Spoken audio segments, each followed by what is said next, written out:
समझ नहीं आ रहा। सफलता किसे माना है आपने? महाराज जी, श्री जी, मैं पढ़ाई पूरी की और मैंने श्री जी से कहा कि मैं अब क्या करूं। तो उन्होंने मुझे कुछ संकेत दिए थे कि आप सरकारी में जाइए और प्रभु की सेवा करिए। फिर सफलता नहीं मिल रही उसमें एग्ज़ाम में, और अब है। आप हमारी बात समझिए। आपको श्री जी ने संकेत किया और आप सफलता नहीं प्राप्त कर, दोनों बातें झूठी है ना। दोनों बातें झूठी हैं। आप सत्य को स्वीकार कीजिए। श्री जी के संकेत को आप जानने लगे। आप श्री जी के संकेत तो तभी जब आप उनकी मन की बात जान लेना, तो आप कितने बड़े सिद्ध हो गए। और फिर सफलता किसकी चाहते हो? प्रकृति जन्य की। आप श्री जी के संकेत को जान जाओगे तो श्री जी के प्रेम की सफलता चाहोगे, लोकवत नहीं। और ये लोक की सफलता, सुनो पहले, प्रारब्ध के अधीन है। इसकी सफलता के लिए श्री जी से प्रार्थना मत करो। हमारी बात समझना। विद्यारण्य जी एक बहुत बड़े महापुरुष हुए हैं। उन्होंने अपने माता पिता को सुखी करने के लिए, धन प्राप्ति के लिए गायत्री अनुष्ठान किया। ब्राह्मण कुल में जन्म हुआ था। एक पुरस्चरण 24 लाख गायत्री होता है। उन्होंने एक पुरस्चरण किया, 2 पुरस्चरण किया, एक बार भी कोई धन की प्राप्ति नहीं हुई।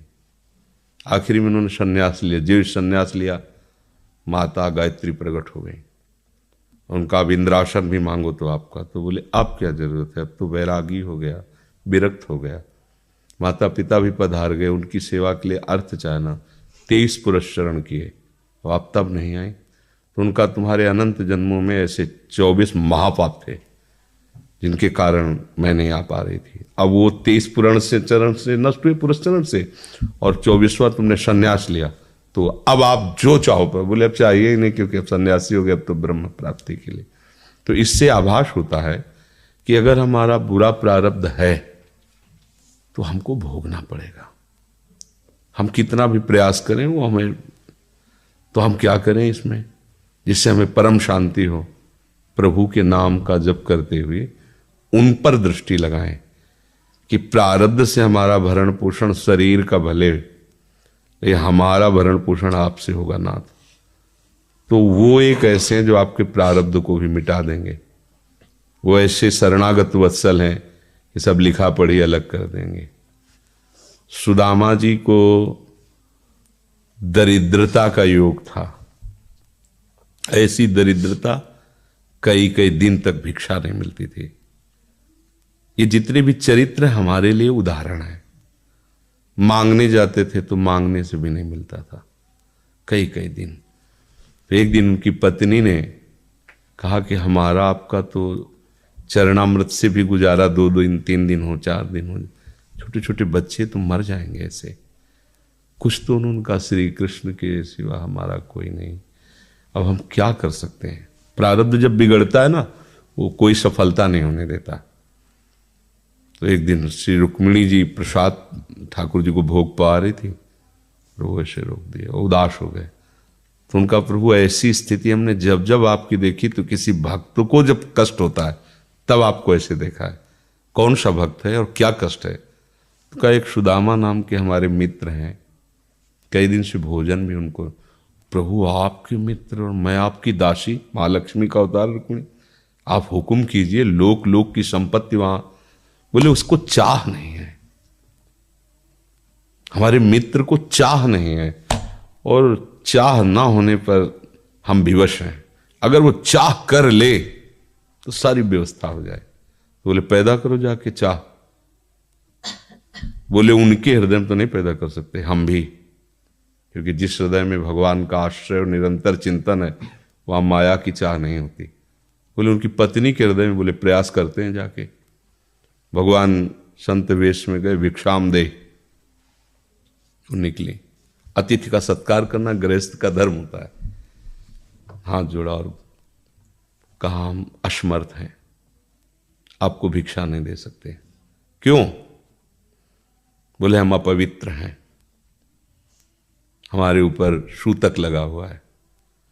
किस बात का सूतक? हमने एक पुत्र जन्मा है। तो ठीक है, हम 10-12 दिन बाद आ जाएंगे। बोले नहीं, आजीवन अपवित्र रहेंगे। तो ऐसा कौन सा? बोले दरिद्रता रूपी। विद्वान की पत्नी है तो ऐसे उनका दरिद्रता रूपी पुत्र का जन्म, अर्थात सीधे कि मैं नहीं दे सकती या देने योग्य नहीं, ऐसा न कहीं कहा, मैं अपवित्र हूं। तो उनका दरिद्र कैसे हो सकती हो? जिनके पति के मित्र द्वारिकाधीश भगवान श्री कृष्ण है, वो दरिद्र कैसे हो सकता है? एक बार कहो ना अपने पति से। चले गए। जो सुदामा जी आए तो उन्होंने कहा कि देखो आज एक अतिथि आए थे, उनको मैं कुछ नहीं दे पाई, मुझे बहुत कष्ट है कि मेरे पुत्र और आए हुए अतिथि का भी हम स्वागत नहीं कर सकते, उनका भरण आपके मित्र द्वारिकाधीश प्रभु श्री कृष्ण है। सुदामा जी ने कहा, बोले चले जाओ ना, वो कुछ न कुछ सहयोग कर देंगे। तो बोले हम ऐसे मित्र नहीं बनाए कि वो हमारा सहयोग करें, कभी नहीं, मर जाऊंगा पर उनसे ये नहीं कहूंगा कि आप हमारा। बोले मत कहना, दर्शन के लिए तो चले जाओ, वो सुना है इतने उदार हैं कि वो जाने पर ही दे देंगे। सुदामा जी ने कहा दर्शन के लिए तो जा सकते हैं, बहुत दिन हो गए, ठीक है, पर मित्र के पास जाए तो कुछ लेके जाना चाहिए, मेरे पास तो कुछ नहीं ना। पड़ोस में जैसे किसी से मांगने गई तो, अरे समय जब बिगड़ता कोई नहीं होता साथ। एक ने थोड़ी उदारता दिखाई तो चावल पछोरने पर जो आगे कणका होते चावल के, जो प्राय वो लिए सुदामा जी ने कहा हमारे प्रभु भाव के भूखे हैं, कुछ ले जाएंगे, खाली हाथ तो नहीं है। पोट्री में सारांश में बता रहे हैं, द्वारपालों ने देखा कि हड्डी हड्डी शरीर में कई जगह से फटे वस्त्र, बेवाई फटी हुई, मतलब दिखाई दे रहा था दरिद्रता की मूर्ति है। तो उनका किससे मिलना है तुमको? तो उनका श्री कृष्ण से। बोले संभाल के बोलो, क्योंकि पार्षद है, अनंत कोट ब्रह्मांडों के नायक प्रभु के ऐसे बोले कोई श्री कृष्ण कोई ऐसे गली आए, उनका जाके तो तुम बोलो ना, श्री कृष्ण से जाके कह दो कि एक सुदामा नाम के ब्राह्मण आए हुए हैं।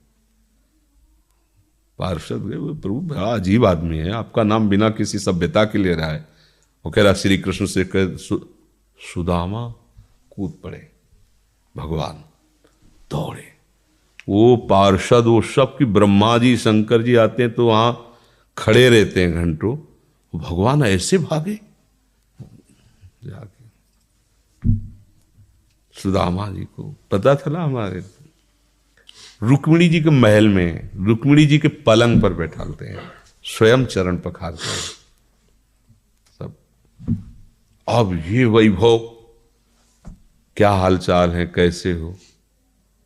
प्रभु आप सब जानते हो, आपकी बड़ी कृपा है। तो ब्याह हो गया, हाँ ब्याह भी हो गए, बच्चे भी हो गए। हमारे पास आए हो तो कुछ तो लाए ही होगे। अब वो सड़े से कपड़े में चावल, कैसे बड़ी बड़ी वो वैभव, महारानियां सब भगवान का। चुप ऐसे बोले, देखो फिर चूक कर रहे हो, हमारे हिस्से की चोरी पहले की थी और फिर चूक कर रहे हो। और उन्हें हिम्मत नहीं पड़ रही थी, इतने महामहिम प्रभु को कैसे हो तंदुल। भगवान ने ऐसे छीला, ओहो आज तक मुझे ऐसा स्वाद नहीं मिला। भगवान बड़ाई कर रहे, देखो रुक्मिणी जी की आंखों में आंसू आ गया उधर से। भगवान पकड़ लिया हाथ, बस प्रभु हम आपके सिवा नहीं रह सकती हो। भगवान तो सुदामा जी का स्वागत समान कुछ दिन, अच्छे कपड़े पहनाए। जब चलने लगे ना तो भगवान की तरफ वो देखते, मतलब कामना नहीं पर कि देखा पत्नी कह रही थी जाओगे कुछ न कुछ, चले प्रभु, हाँ ठीक, इधर से ऐसे चले जाना, हाथ भी खाली।